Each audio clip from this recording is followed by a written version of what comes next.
महायुतीमध्ये अस्वस्थ असलेल्या अजित पवारांना प्रकाश आंबेडकर यांनी आघाडीची ऑफर दिली होती। राष्ट्रवादीने ही ऑफर फेटाळली असून महायुतीतच राहणार असल्याचं राष्ट्रवादीकडून सांगण्यात आलं।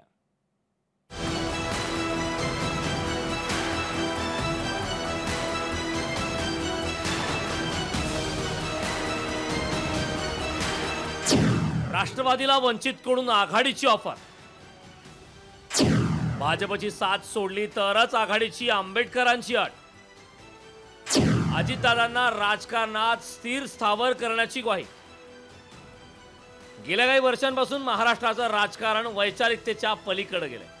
वेगवेगळ्या विचारसरणी असलेले पक्ष एकमेकांशी युती आघाडी करतायत, त्यामुळे महाराष्ट्राचं राजकारण बेभरोशाचं झालंय। आता प्रकाश आंबेडकरांच्या वंचितनं अजित पवारांनाही एक ऑफर दिली।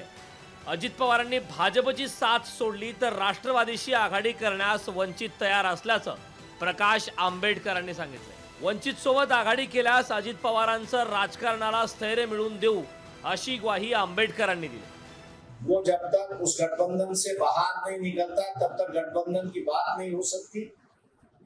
हम लोग इतना ही अजित पवार को आश्वासन देंगे, वो अगर बाहर निकलते हैं तो उनकी राजनीति स्टेबलाइज करने में हम लोग मदद करेंगे। छगन भुजबळांनी प्रकाश आंबेडकरांची ही ऑफर फेटाळून लावली। राष्ट्रवादी महायुतीत आहे आणि महायुतीतच राहणार असं भुजबळांनी सांगितलं। निवडणुका जेव्हा येतात तर अनेक जण वेगवेगळ्या ऑफर देत असतात। आता पुढे काय करायचं पक्ष ठरवेल ना, पण मला तसं काही वाटत नाही। अगदी उत्तर दिलं की महायुती ही भक्कम आहे आणि महायुतीमध्ये राहूनच जे आहेत ते तिन्ही पक्ष जे आहेत त्या पुढच्या निवडणुकीला सामोरे जाणार आहेत। अजित पवारांची राष्ट्रवादी आणि भाजपची युती असली तरी ही युती मतदारांना फारशी रुचलेली नाही।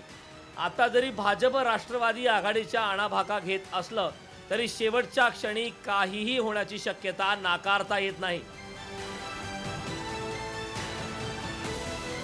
महेश महालेसह ब्युरो रिपोर्ट, लोकशाही मराठी, नाशिक।